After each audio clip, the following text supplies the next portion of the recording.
Hello students, I hope you all are very well at your homes. Now students, in this video we will discuss some more types of matrices. आज continue करेंगे उसी topic को जो last video में चल रहा था, types of matrices. कुछ टाइप्स मैंने आपको प्रीवियस वीडियो में बता दिए थे, कुछ टाइप्स आज डिस्कस करेंगे एज वेल एज कुछ क्वेश्चंस भी डिस्कस कर लेंगे। ठीक है, लास्ट वीडियो में मैंने आपको एक मैट्रिक्स बताई थी स्टूडेंट, स्क्वायर मैट्रिक्स, याद आ रहा है?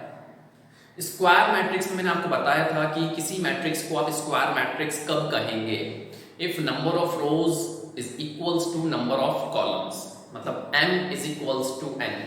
अगर कंडीशन क्या है, m is equals to n है, तो फिर वो स्क्वायर मैट्रिक्स होती है। ये मैं आपको बता चुका था प्रीवियस वीडियो के अंदर। m क्या है, नंबर ऑफ रोज, n क्या है, number of columns.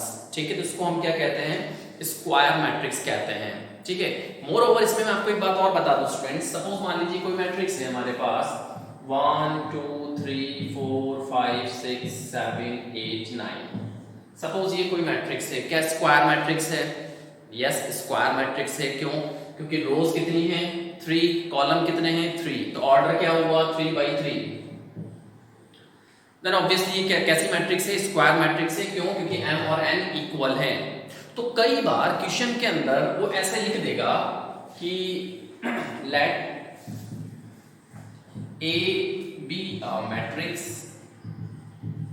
of order 3। अगर आपको ऐसी लाइन देखने को मिलती है क्वेश्चन में कि भाई कोई मैट्रिक्स है जिसका ऑर्डर क्या है, 3, अच्छा स्क्वायर मैट्रिक्स है, ये स्क्वायर मैट्रिक्स। ठीक है, मैट्रिक्स कैसी है, स्क्वायर मैट्रिक्स है और ऑर्डर सिर्फ क्या लिखा हुआ है, 3, तो इसका मीनिंग वही होता है 3/3। वो पूरा ना देकर आपको सिर्फ इतना सा लिख देगा of order 3, of order n, of order n है। अगर मान लीजिए 3 की जगह पर ऑर्डर n है, तो इसका क्या मीनिंग निकलेगा, इसका मीनिंग निकलेगा n/n। अगर ऑर्डर 3 है तो इसका मीनिंग क्या निकलेगा, 3/3। अगर ऑर्डर m है, ऑर्डर क्या दे दिया आपको, ऑर्डर m दे दिया, तो इसका मीनिंग क्या निकलेगा, m/m। बात समझ में आ गई? तो ऐसा कंपलसरी नहीं है कि वो हर बार आपको बताए कि भाई 3/3 है, 2/2 है स्क्वायर मैट्रिक्स। कई बार शॉर्ट में वो ऐसे भी लिख देगा, order n, order 3, order 5, whatever, कुछ भी दे सकता है अगर स्क्वायर मैट्रिक्स है तो। बात समझ में आ गई? ठीक है, अब बात करते हैं आज डायगोनल मैट्रिक्स के ऊपर। ठीक है, किस पे बात करते हैं, डायगोनल मैट्रिक्स। देखते हैं क्या होती है डायगोनल मैट्रिक्स। Diagonal matrix. अब डायगोनल मैट्रिक्स को समझने से पहले ये पता होना चाहिए कि डायगोनल क्या होता है। तो जिस तरीके से आपने छोटी क्लास में देखा है कि भाई जैसे रेक्टेंगल है, तो रेक्टेंगल के 2 डायगोनल होते हैं। कितने डायगोनल होते हैं रेक्टेंगल के अंदर? 2 डायगोनल आपने पढ़े हैं ज्योमेट्री में कि भाई एक डायगोनल ऐसा होगा और एक डायगोनल ऐसा होगा। जनरली रेक्टेंगल में हमारे पास 2 डायगोनल्स हैं, लेकिन मैट्रिक्स के अंदर एक ही डायगोनल होता है। मैट्रिक्स के अंदर एक ही डायगोनल होता है। फॉर एग्जांपल सपोज मान लीजिए कोई ए मैट्रिक्स है, A11, A12, A13, A21, A22, A23, A31, A32, A33। ये कोई मैट्रिक्स है हमारे पास, और मैट्रिक्स कैसी है, स्क्वायर मैट्रिक्स है। ठीक है, क्योंकि नंबर ऑफ रोज और नंबर ऑफ कॉलम्स बराबर हैं, 3/3 ऑर्डर है इसका। तो अब मैट्रिक्स का जो डायगोनल होगा वो डायगोनल ये वाला होगा। इसको मैट्रिक्स में हम डायगोनल बोलेंगे। क्यों? क्योंकि i और j इन दोनों की वैल्यूज सेम होना जरूरी है अगर आपको डायगोनल कहना है मैट्रिक्स का। तो मतलब आप गौर से देखो, i और j बराबर है 1 1, यहां पर भी i और j सेम है 2 2, यहां पर भी i और j सेम है 3 3। तो ये जो चीज है ये बनेगा डायगोनल ऑफ मैट्रिक्स। बट इसको हम डायगोनल नहीं कहेंगे। क्यों? क्योंकि i और j अलग अलग हैं। यहां पर i 1 है, j 3 है, यहां पर सेम है बट यहां पर फिर अलग हो गया, तो इसको आप डायगोनल नहीं कहेंगे in case of matrix. Generally तो 2 डायगोनल होते हैं, बट मैट्रिक्स के केस में एक ही डायगोनल होगा जहां पर i और j की वैल्यू सेम होती है, वो डायगोनल कहलाता है मैट्रिक्स का। बात समझ में आ गई कि डायगोनल क्या होता है। एंड ऑब्वियसली डायगोनल एग्जिस्ट कराने के लिए जरूरी है कि मैट्रिक्स स्क्वायर मैट्रिक्स हो। अगर मैट्रिक्स रेक्टेंगुलर मैट्रिक्स है जिसमें रोज कुछ और होती हैं और कॉलम कुछ और होते हैं, तो वहां हम डायगोनल बना ही नहीं सकते। फॉर एग्जाम्पल सपोज मान लो मैं मैट्रिक्स ऐसे लिखूं A11 A22 sorry A12 A13 A21 A22 A23। अब ये स्क्वायर मैट्रिक्स नहीं है, ये रेक्टेंगुलर मैट्रिक्स है। क्यों? क्योंकि रोज कितनी है 2, कॉलम कितने हैं 3, कॉलम कितने हैं 3। तो ऑब्वियस सी बात है ये स्क्वायर मैट्रिक्स नहीं है, ये रेक्टेंगुलर मैट्रिक्स है। तो अब यहाँ पे डायगोनल नहीं बनेगा, यहाँ पे डायगोनल हम बना ही नहीं सकते। डायगोनल बनाएंगे कैसे? तो डायगोनल ऑफ मैट्रिक्स कब एग्जिस्ट करता है? जब मैट्रिक्स स्क्वायर मैट्रिक्स होती है। बात समझ में आ गई? अब बात करते हैं डायगोनल मैट्रिक्स क्या होती है। अभी मैंने आपको क्या बताया कि डायगोनल क्या होता है। अब बात करेंगे कि डायगोनल मैट्रिक्स क्या होती है। तो सुनिएगा ध्यान से। डायगोनल मैट्रिक्स, पहले एग्जांपल दे रहा हूं फिर डेफिनेशन लिखूंगा इसकी, ठीक है। लेट्स से मान लीजिए कि मैट्रिक्स है हमारे पास ए मैट्रिक्स, ठीक है। सपोज यहां पे लिखा हुआ है 2 0 0 0, सपोज 5 0 0 0, लेट्स से -3। ये होती है डायगोनल मैट्रिक्स। और देखते ही पता चल गया होगा कि क्या स्पेशल क्या है इस मैट्रिक्स के अंदर।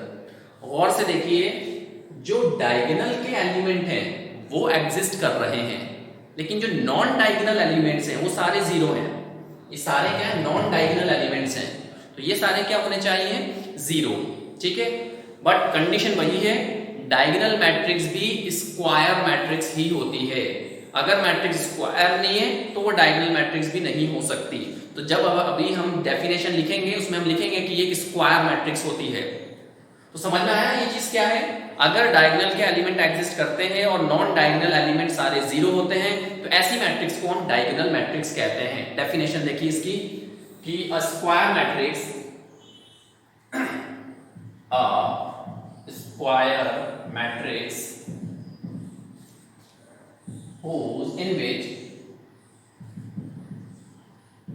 in which all the elements except diagonal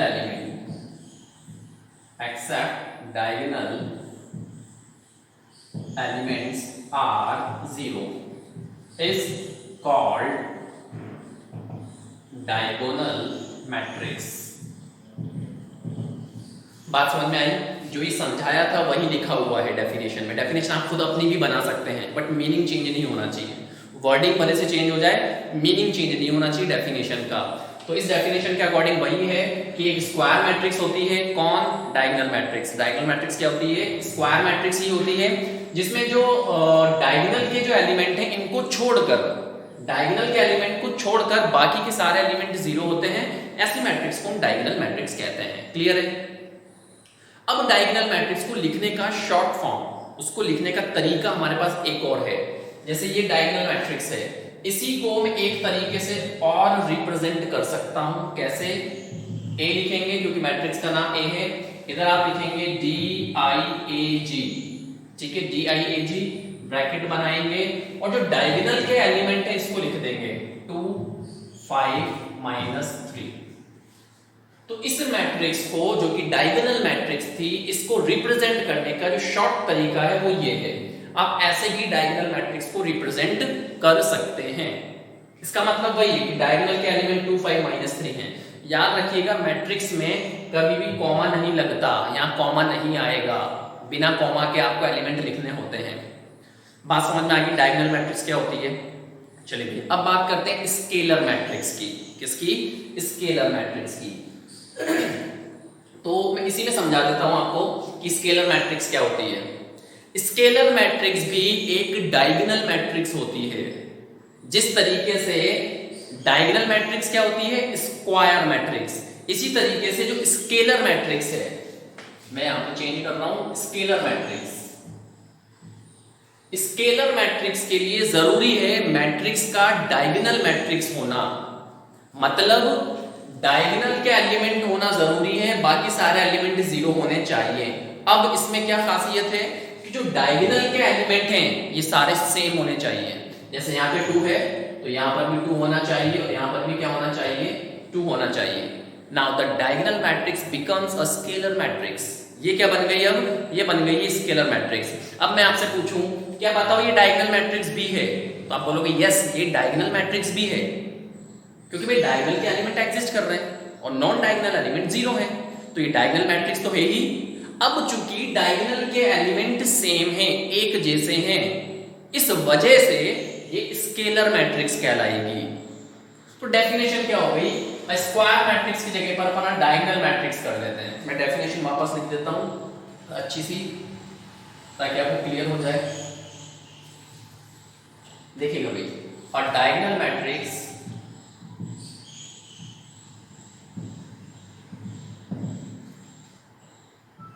in which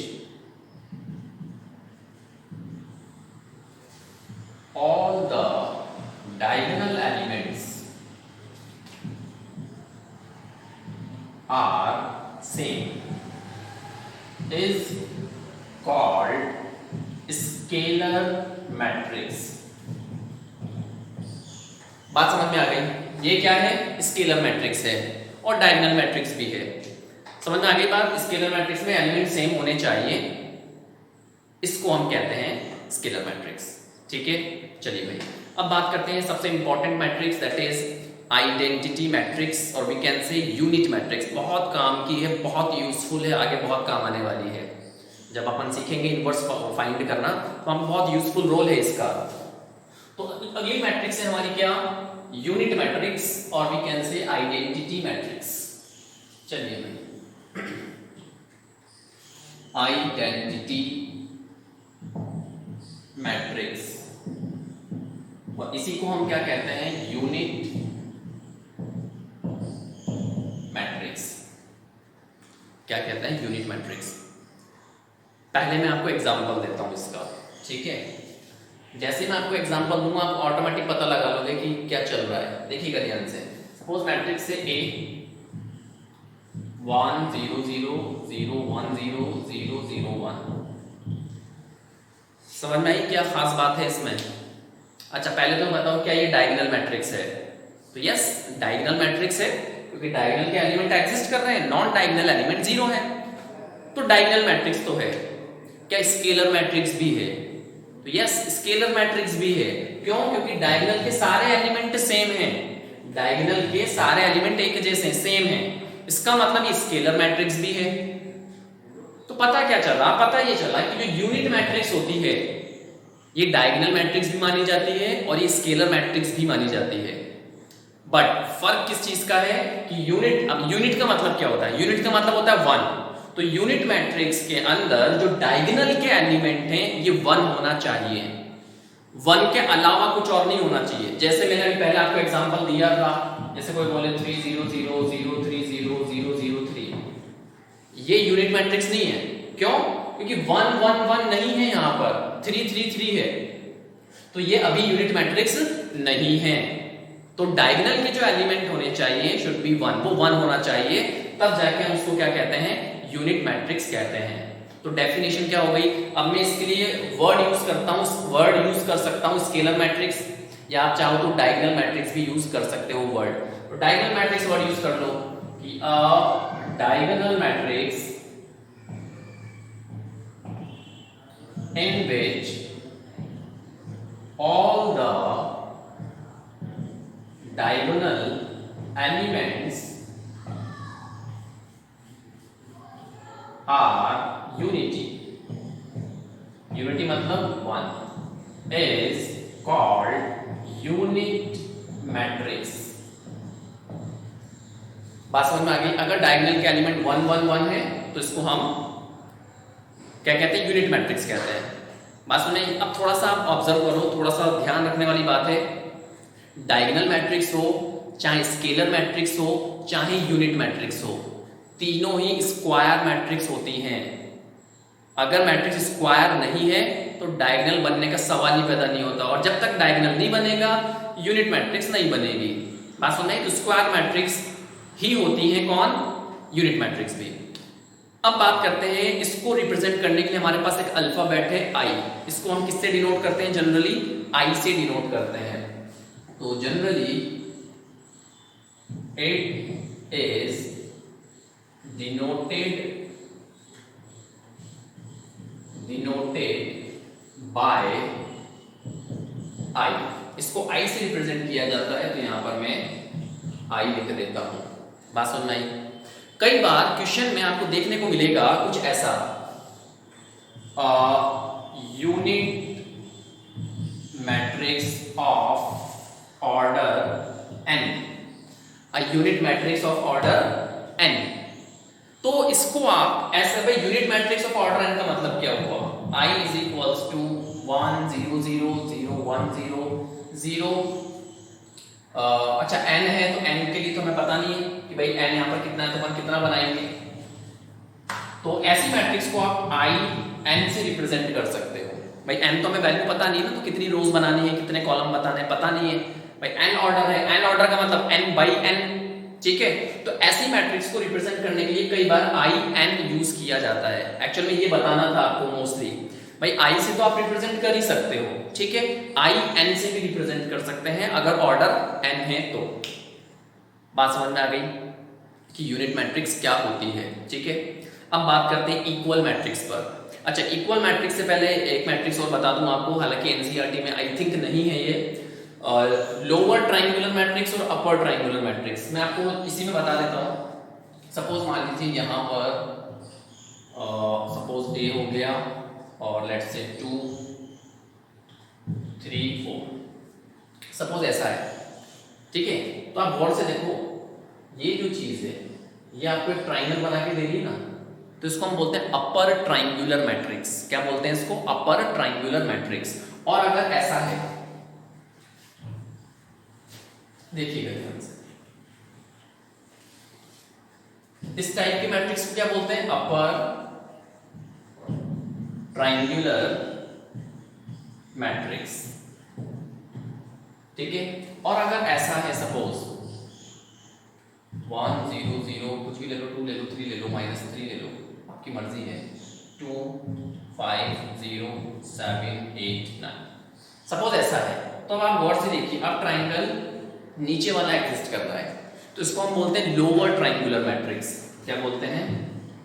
lower triangular matrix. बात समझ में आई? हालांकि इस पे कोई क्वेश्चन नहीं है एनसीईआरटी में, बट मैंने ओनली फॉर नॉलेज आपको बता दिया। ये अपर ट्राइंगुलर मैट्रिक्स होती है और ये लोअर ट्राइंगुलर मैट्रिक्स होती है, ठीक है भाई। ऊपर के एलिमेंट, इधर नीचे के एलिमेंट 0 होते हैं, इसमें ऊपर के एलिमेंट 0 होते हैं। आई होप समझ में आ गया होगा आपके। अब बात करते हैं इक्वल मैट्रिक्स के ऊपर, और इस पे क्वेश्चन बनता है। तो इक्वल मैट्रिक्स के बाद मैं आपको क्वेश्चन बताऊंगा कैसे सॉल्व होंगे, क्वेश्चन कैसे आएगा, देखिएगा भाई ध्यान से। Equal matrix,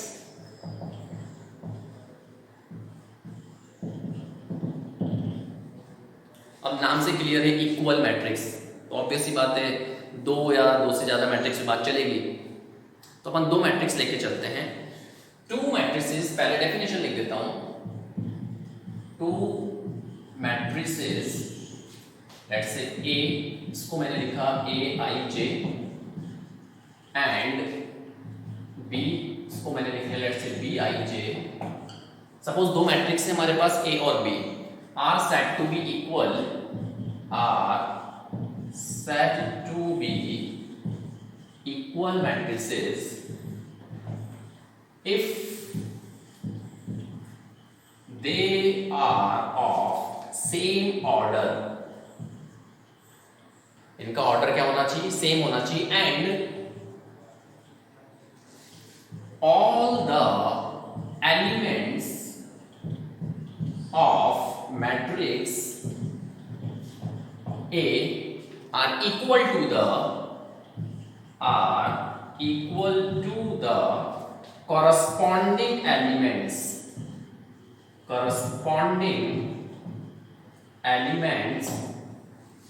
of matrix B, then A and B are equal matrices.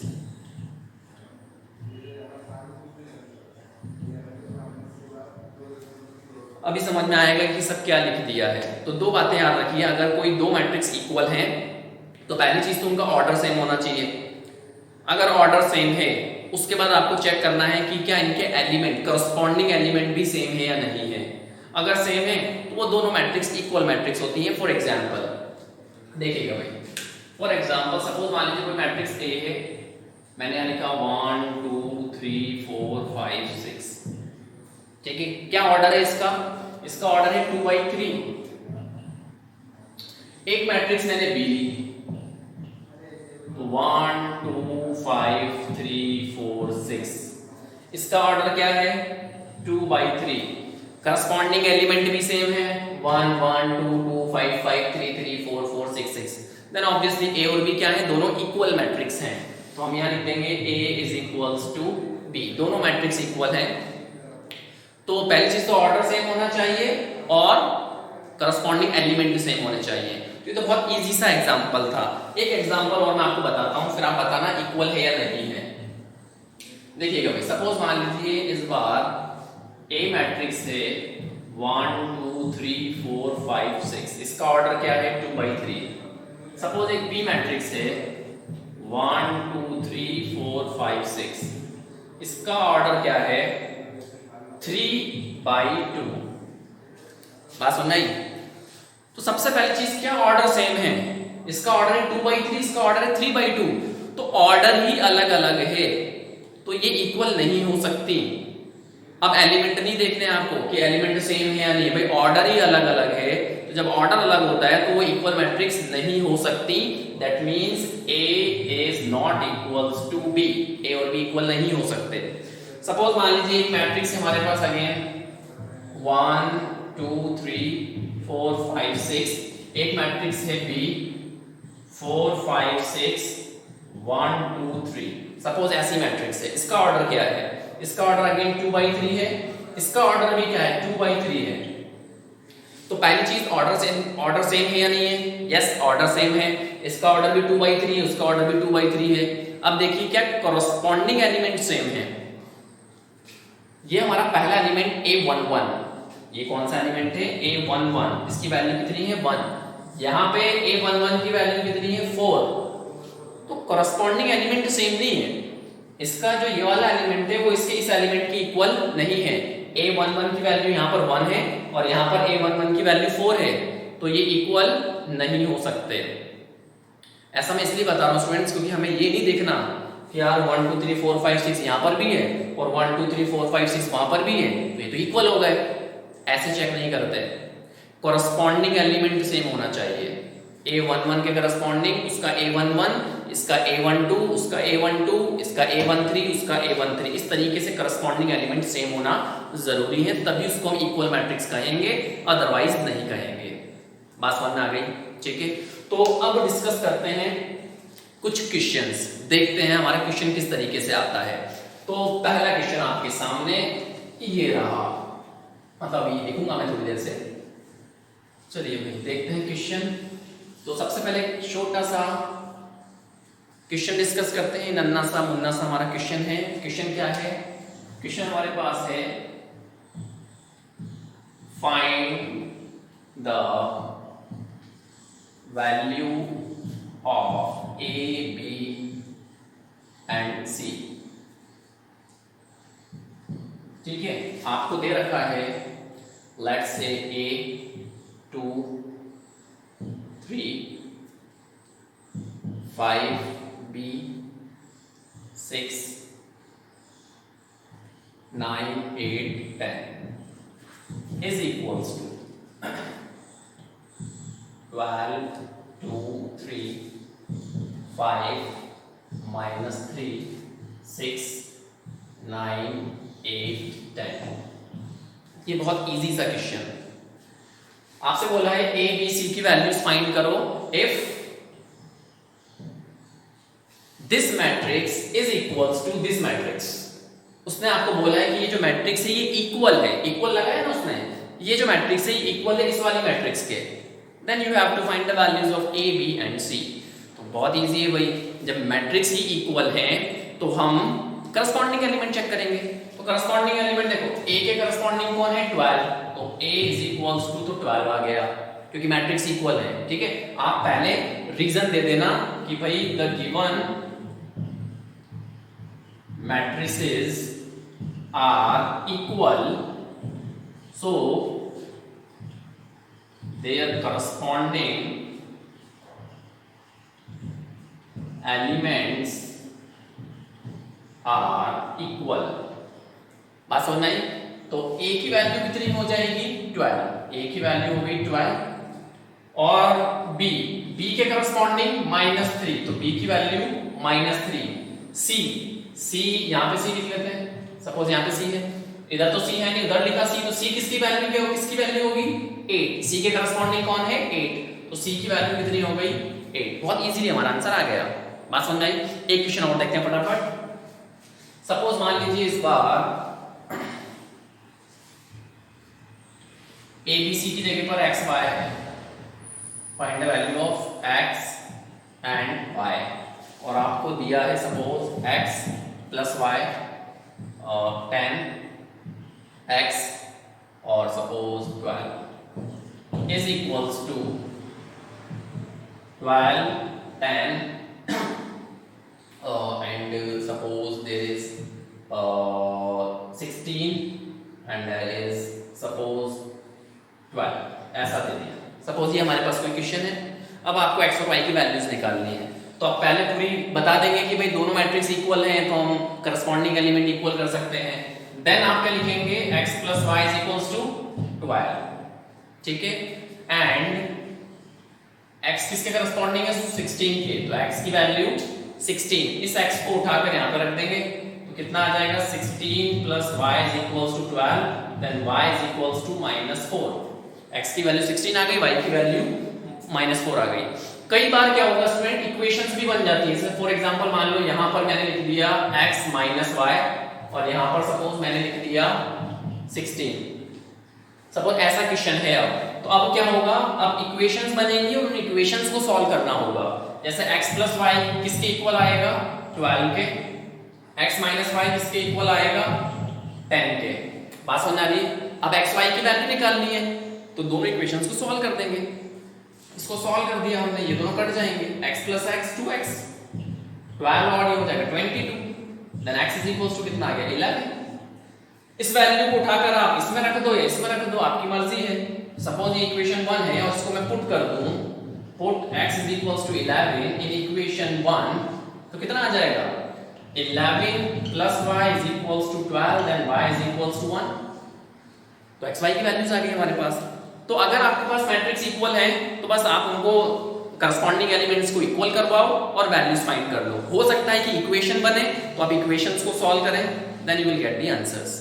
I hope ये समझ में आया होगा स्टूडेंट। नेक्स्ट वीडियो में बात करेंगे ऑपरेशंस ऑन मैट्रिक्स के ऊपर। Till then thank you so much.